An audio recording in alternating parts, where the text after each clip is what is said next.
I'm passing this phone sa silent treatment. Kunyari walang pakialam, pero naapektuhan din naman.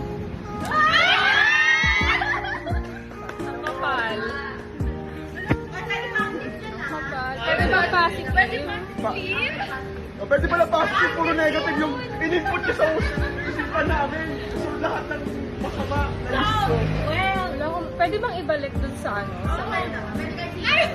Hindi, positive to. Affirmation. I'm passing this phone dun sa tao na sobrang laki nung pagbabago na nakita ko.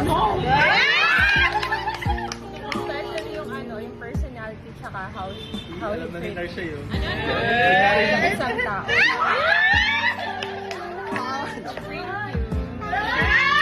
I'm passing this phone sa taong di nag-give up sa akin.